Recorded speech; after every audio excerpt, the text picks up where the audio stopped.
Berjumpa kembali dengan saya Sam, teolog Injili karismatik di Morning Star Ministry Channel ini. Kiranya kasih karunia dan damai sejahtera Allah Bapa dan Tuhan kita Yesus Kristus dan pesan Roh Kudus menyertai kita sekalian. Pada kesempatan ini saya akan melanjutkan seri teologi sistematik ringkas yang berkaitan dengan pembahasan sumber-sumber dari teologi Kristen.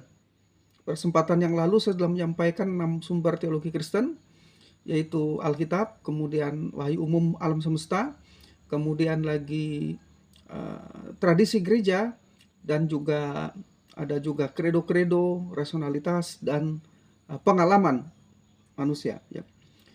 Dari enam sumber teologi itu, ya, Alkitab adalah suprema scriptura, ya, merupakan sumber utama yang menilai, yang menghakimi, dan merupakan penentu akhir dari semua sumber-sumber atau dari kelima sumber yang lainnya. Jadi semua 5 sumber lainnya itu harus tunduk kepada otoritas final dan penentu dari Alkitab. Tidak boleh sebaliknya. Misalnya Alkitab tunduk pada tradisi gereja atau Alkitab tunduk pada penalaran manusia. Bukan begitu, ya. Jadi suprema scriptura atau sola scriptura, ya, yang selaras dengan suprema scriptura atau yang selaras dengan sola scriptura itu tidak mengabaikan sumber-sumber lainnya dalam teologi Kristen seperti tradisi gereja, credo, ya, alam semesta, wahyu umum, dan juga penalaran serta pengalaman manusia. Sama sekali tidak mengabaikan itu, tetapi semuanya itu harus tunduk kepada otoritas final dari Alkitab. Alkitab adalah suprema scriptura, ya, otoritas tertinggi dari semua sumber-sumber teologi Kristen itu, ya. Nah, hari ini saya akan melanjutkan dengan sumber teologi Kristen, yaitu tradisi gereja, ya, tradisi gereja. Tradisi itu harus diakui, ya, memang telah berperan di dalam membentuk keyakinan-keyakinan dan praktek di dalam gereja mula-mula, serta melindungi gereja dari berbagai serangan ajaran-ajaran sesat pada saat itu. Jadi kita akui memang tradisi gereja, ya, tradisi gereja tertentu telah berperan membentuk keyakinan-keyakinan praktek-praktek dalam gereja mula-mula dan melindungi gereja dari berbagai serangan ajaran-ajaran sesat pada saat itu. Namun secara negatif, ya, tradisi seringkali lebih mempengaruhi pembentukan keyakinan-keyakinan kita ketimbang Alkitab pada tingkat tertentu. Dan ini dapat menjadi tradisionalisme. Ya, dapat menjadi tradisionalisme. Apa itu tradisionalisme? Ya, tradisionalisme, ya, adalah pandangan, ya, tradisionalisme Kristen adalah pandangan yang menentukan segala sesuatu benar atau salah itu berdasarkan tradisi gereja, bukan berdasarkan Alkitab. Itu tradisionalisme Kristen, ya. Jadi segala sesuatu itu ditentukan ini benar, ini salah, itu berdasarkan tradisi gereja, bukan lagi berdasarkan Alkitab. Sedangkan di depan kita bicara bahwa Alkitab itu adalah suprema scriptura yang menentukan, ya. Karena nanti kita akan melihat ada tradisi-tradisi gereja yang bertentangan dengan pernyataan Alkitab, dan itu harus kita tolak, ya. Nah, jadi tradisionalisme ini menjadikan tradisi sebagai penentu segala sesuatu, ya. Kemudian penilaian berdasarkan tradisi ini dipakai sebagai kriteria untuk menetapkan sesuatu yang sesat atau sesuatu yang tidak sesat, ya.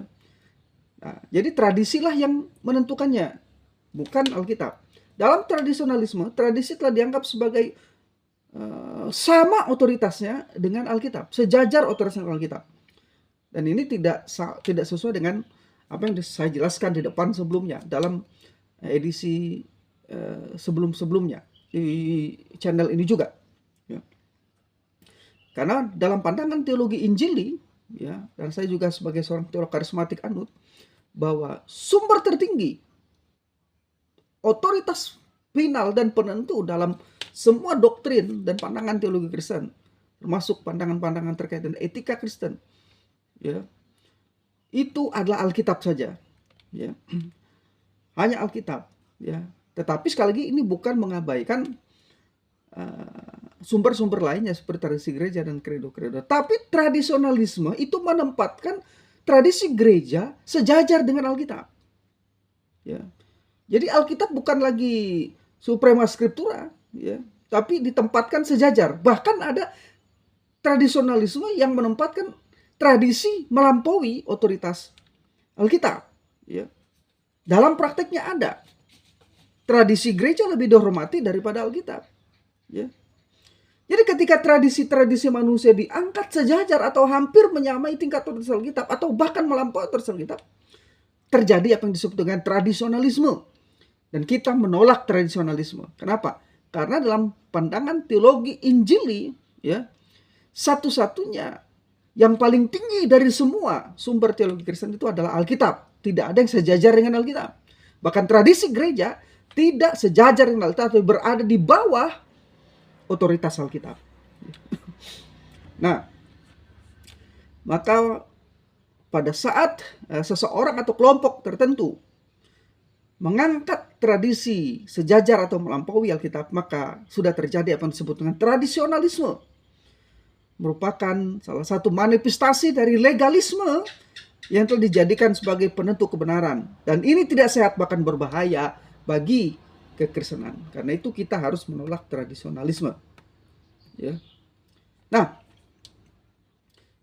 jadi secara positif, ya, tradisi itu memang bermanfaat dan membantu keyakinan praktek-praktek gereja mula-mula dan melindungi gereja dari berbagai ajaran sesat. Namun dampak negatifnya, tradisi seringkali diangkat, dihargai dan diangkat lebih tinggi dari Alkitab, dihargai lebih tinggi ketimbang Alkitab. Pada tingkat tertentu, ini disebut tradisionalisme, yang dapat menjadi penghalang bagi kita untuk menemukan kebenaran yang sesungguhnya yang ada dalam Alkitab. Nah, meneruskan sesuatu pada masa lalu merupakan inti dari tradisi. Ya, jadi tradisi itu meneruskan sesuatu pada masa lalu. Ketika para rasul masih hidup dan beberapa waktu setelahnya, ajaran tertulis dan lisan itu dipegang oleh jemaat mula-mula. Ya, dipegang dengan teguh oleh gereja mula-mula.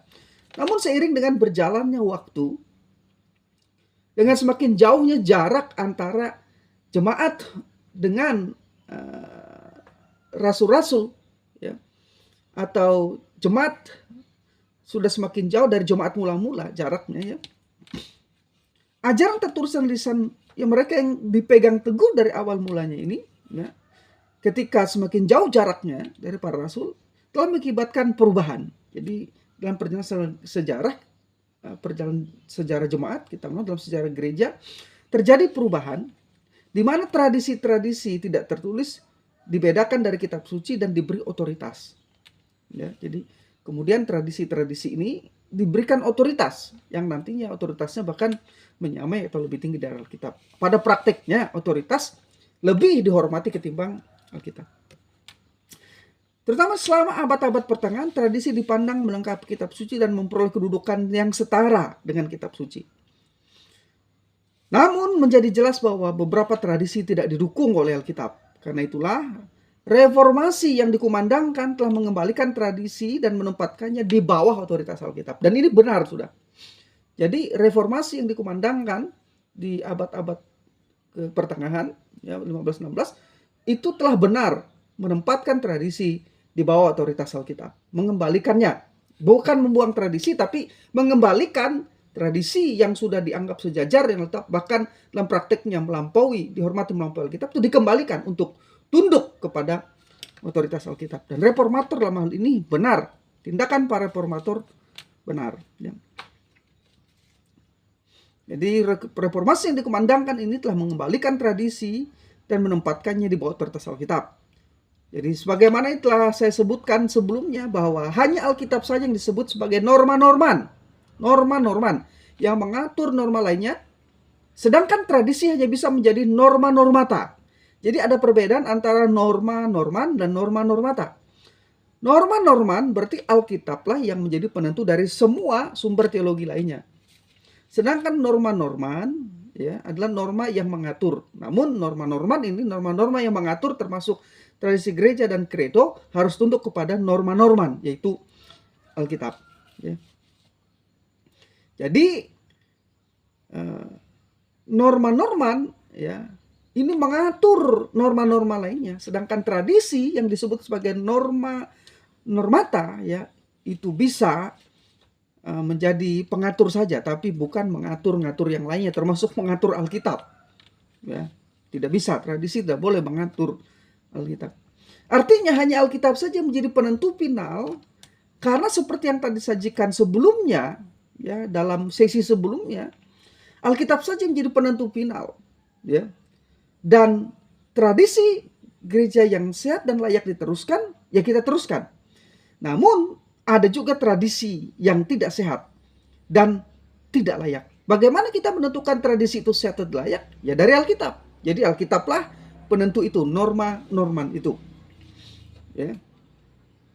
Dan tradisi yang tidak sehat, tradisi yang tidak layak, itu harus ditolak dalam komunitas Kristen. Jangan diteruskan. Jangan diteruskan, tapi harus kita tolak, harus kita buang. Jadi para reformator bukan membuang tradisi yang baik, perhatikan. Namun menempatkannya di bawah otoritas tertinggi Alkitab. Dan tentu saja tradisi-tradisi yang tidak baik itu yang dibuang. Tradisi-tradisi yang tidak sehat itu dibuang. Ya. Dengan demikian pada kenyataannya tradisi itu bisa baik atau sebaliknya bisa buruk. Dalam beberapa kasus Alkitab berbicara tentang tradisi, ya, dari sudut pandang yang positif. Ya, maka dari itu penggunaan kata Yunani paradosis di Perjanjian Baru untuk tradisi itu mengacu pada apa yang telah diwariskan atau diteruskan sejauh menggambarkan perkataan Yesus atau isi Injil dari para rasul. Maka dipandang positif. Paulus menerima Injil dan meneruskannya kepada gereja di Korintus. Saudara bisa baca di 1 Korintus 15 ayat 1 sampai 11. Termasuk petunjuk tentang perjamuan Tuhan juga. 1 Korintus 11 ayat 23 sampai 34. Itu adalah tradisi yang baik yang Paulus terima dan teruskan. Jadi tolok ukur iman dan perilaku yang benar adalah hidup dan percaya menurut tradisi Paulus yang tertulis atau lisan, ya, 2 Tesalonika 2 ayat 15. Yang benar, ya. Jadi iman kerasulan juga harus diwariskan dari generasi ke generasi melalui pemimpin yang setia. 2 Timotius 2 ayat yang kedua. Jadi paradosis itu menunjukkan bahwa tradisi yang baik yang diwariskan diteruskan dari perkataan Yesus, dari Injil, para rasul-rasul, diteruskan kepada jemaat. Itu ada tradisi yang baik. Dan kita harus melestarikan tradisi-tradisi yang baik tentunya. Ini kita sebut sebagai tradisi dari sudut pandang yang positif. Rasul Paulus misalnya mengatakan di dalam 2 Tesalonika pasal 2 ayat 15. Sebab itu berdiri teguh dan berpeganglah pada ajaran-ajaran yang kamu terima dari kami, baik secara lisan maupun secara tertulis, yang sudah dijelaskan tadi paradosis tadi. Di sini Rasul Paulus mengingatkan agar orang percaya berpegang teguh pada tradisi-tradisi atau ajaran-ajaran atau paradosis tadi dari para rasul. Harus berpegang teguh, karena tradisi ini baik dan ini adalah warisan dari Kristus dan para rasul. Harus kita pegang. Tapi tradisi yang dibuat kemudian yang bukan merupakan warisan dari para rasul, bukan isi dari Injil, ya, yang dianggap setara dengan Alkitab dan dihormati lebih daripada Alkitab, itu kita tolak. Apabila itu tidak ada hubungannya dengan Injil Yesus Kristus dan pengajaran yang diteruskan, diwariskan oleh para rasul. Nah, Paulus mengingatkan, tetapi kami berpesan kepada kamu, saudara, dalam nama Tuhan Yesus, supaya kamu menjauhkan diri dari setiap saudara seiman yang tidak melakukan pekerjaannya dan yang tidak menuruti ajaran yang telah kamu terima dari kami. Bahkan kita harus menentang orang-orang yang menolak tradisi yang telah diwariskan berupa ajaran Kristus dan Injil yang telah diberitakan oleh para rasul. Ya, kita harus menjauhkan diri dari orang-orang seperti ini. Ya. Jadi bagi orang percaya gereja penting untuk meneruskan kebenaran-kebenaran yang esensial, ajaran Kristus dan Injil yang diberitakan oleh rasul-rasul. Ya, itu penting terus-teruskan. Tetapi di sisi lain Alkitab juga berbicara tentang tradisi dari sudut pandang yang negatif. Ini yang kita tolak. Ya. Rasul Paulus secara tegas juga mengingatkan mengenai hal ini. Dalam Kolose 2 ayat yang ke-8. Hati-hatilah supaya jangan ada orang yang menawan kamu dengan filsafatnya yang kosong dan palsu menurut ajaran turun-temurun dan roh-roh dunia, tetapi tidak menurut Kristus. Dengan demikian tidak semua tradisi itu benar dan layak untuk diteruskan. Karena ada ajaran turun-temurun dari roh-roh dunia ini, ya, yang menawan, yang berusaha menawan dengan filsafatnya yang kosong dan palsu. Ini harus kita tolak. Kita berhati-hati, kita harus tolak ini. Di dalam Alkitab mengajarkan bahwa sebagian tradisi perlu kita terima dan kita lestarikan, namun sebagian harus kita tolak. Ini ajaran Alkitab. Maka dari itu saya katakan, yang mengukur tradisi itu baik atau tidak baik, diterima atau tidak diterima adalah Alkitab. Bukan sebaliknya, tradisi yang menguji Alkitab, itu terbalik. Ya, tidak boleh seperti itu. Ya. Nah, dan tradisi menurut Injili konservatif, menurut teologi Injili, tradisi harus ditempatkan di bawah otoritas Alkitab. Tidak boleh sejajar dan tidak boleh melampaui Alkitab. Itu. Ya. Jadi kalau Anda mengaku seorang Injili dan Alkitabiah, maka saudara harus menempatkan tradisi itu berada di bawah otoritas Alkitab. Kalau saudara mengaku seorang Injili, ya, mengaku seorang Injili, tapi menempatkan tradisi setara atau lebih menghormati tradisi dari Alkitab, saudara bukan seorang Injili. Ya. Tentu saja ada alasan positif mengapa tradisi gereja memiliki tempat yang penting dalam teologi Kristen saat ini. Setidaknya ada 4 alasan. Tradisi memperlihatkan bagaimana penafsiran teologis di masa lalu sering dikendalikan oleh budaya dan filsafat dari zamannya. Dan dengan demikian menolong kita untuk menyadari bahwa tradisi juga bisa mengandung bahaya pada hari ini. Nah, kemudian yang kedua, tradisi memperlihatkan bagaimana pergeseran-pergeseran di masa lalu dalam budaya dan cara berpikir filosofis telah mengendalikan generasi-generasi selanjutnya. Dan ini memampukan kita untuk menghindari kekeliruan yang sama. Jadi dari tradisi kita belajar, oh ini keliru. Ya, dan kita dapat menghindari kekeliruan yang sama.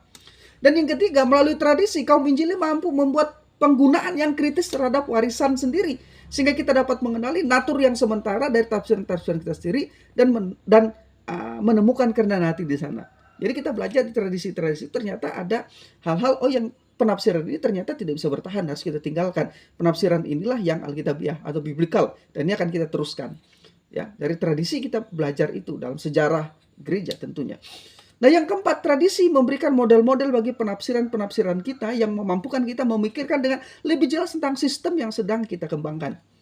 Misalnya sistem teologi Trinitarianisme, sistem teologi karismatik. Ya. Dalam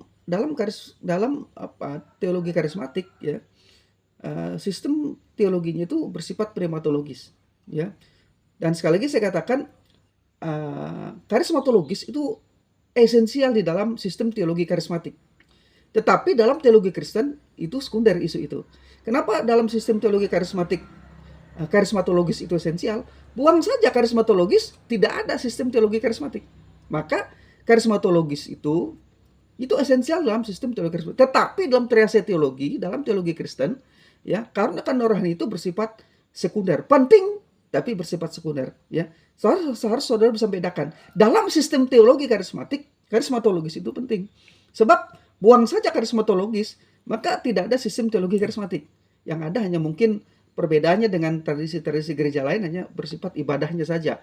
Gereja-gereja lain bersifat himne, karismatik sifatnya selebratif, misalkan seperti itu. Tetapi yang esensi dari sistem teologi karismatik itu adalah karismatologis itu, ya. Tapi jangan salah, ketika saya mengatakan dalam sistem teologi karismatologi itu sangat esensial, saya tidak hendak mengatakan bahwa itu adalah esensial di dalam teologi Kristen. Ya, secara global dalam teologi Kristen, karismatologis maksudnya karena roh itu penting, tetapi penggunaannya dalam gereja itu berkaitan dengan isu-isu yang bersifat sekunder. Ya, saya percaya pneumatologis itu sangat esensial sekali, doktrin sangat esensial sekali, dan gereja masih membutuhkan karena itu, ya. Itu, ya. Jadi tradisi ini memberikan kepada kita model-model penafsiran sehingga mampu kita memikirkan dengan lebih jelas tentang sistem yang sedang kita kembangkan, termasuk yang sedang saya lakukan sekarang, mengembangkan sistem teologi yang bersifat pneumatologis, karismatologis, ya. Dengan demikian tradisi gereja meskipun bisa salah namun penting. Bisa salah namun penting. Ya, untuk kita dapat memahami afirmasi tentang iman Kristen di masa lalu dan menolong kita menemukan kebenaran melalui pengertian dan pemahaman apa yang individu dan gereja-gereja dan denominasi telah ajarkan merupakan pertimbangan yang perlu kita perhatikan dalam merumuskan pernyataan teologis. Jadi tradisi gereja salah satu hal yang sangat penting untuk kita perhatikan saat kita merumuskan pernyataan teologis dan mengembangkan sebuah sistem teologis. Namun sekali lagi tradisi gereja bukan merupakan norma-norma, tapi dia adalah norma-normata. Ya, bukan norma-norma. Norma-norma itu hanya Alkitab, sedangkan norma-normata itu hanya dalam hal-hal tertentu mengatur inilah harus kita lakukan. Tetapi tidak secara keseluruhan. Secara keseluruhan hanya Alkitab, norma-normata yang mengatur sumber-sumber teologi lainnya, ya, yang mengafirmasi sumber-sumber teologi lainnya apakah ini sudah sesuai atau tidak, itu adalah Alkitab saja. Ya. Nah, jadi kalau saudara ketemu dengan tradisi A, tradisi berbeda, ya, yang diwariskan dalam tradisi-tradisi teologi tertentu sampai saat ini, ya, saudara kembali mengujinya berdasarkan Alkitab. Lalu saudara memutuskan saudara akan mengikuti tradisi teologi yang mana. Ya, saya berada pada posisi Protestan, tetapi karena Protestan telah disusul oleh liberal, kemudian timbul apa yang disebut dengan teologi Injili. Ya, jadi saya Protestan, tepatnya adalah seorang berposisi teologi Injili yang karismatik. Maka saya mengatakan saya teolog Protestan, Injili, karismatik. Ya, karena di dalam Protestan itu sendiri sudah disusul oleh liberalisme. Liberalisme ini sudah tidak percaya kepada Alkitab sebagai norma-norma, ya, sebagai otoritas tertinggi. Ya, liberalisme dan ada banyak teolog-teolog, ya, yang sudah liberal, ya, tidak menganggap Alkitab sebagai norma-norma lagi. Saya tidak termasuk itu. Saya sebagai seorang Protestan, tapi saya berpegang teguh pada pendirian Injili yang konservatif, bahwa Alkitab adalah norma-norma, ya, penentu atau pengukur dari semua tradisi lainnya. Tradisi apakah penting bagi teologi Kristen? Penting. Seperti kredo-kredo, pengakuan-pengakuan iman itu penting bagi teologi Kristen, tetapi bukan norma-norma. Norma-norma hanya Alkitab saja, ya. Nah, ini bisa sebagian kesempatan ini saya Sam, teolog Injili karismatik.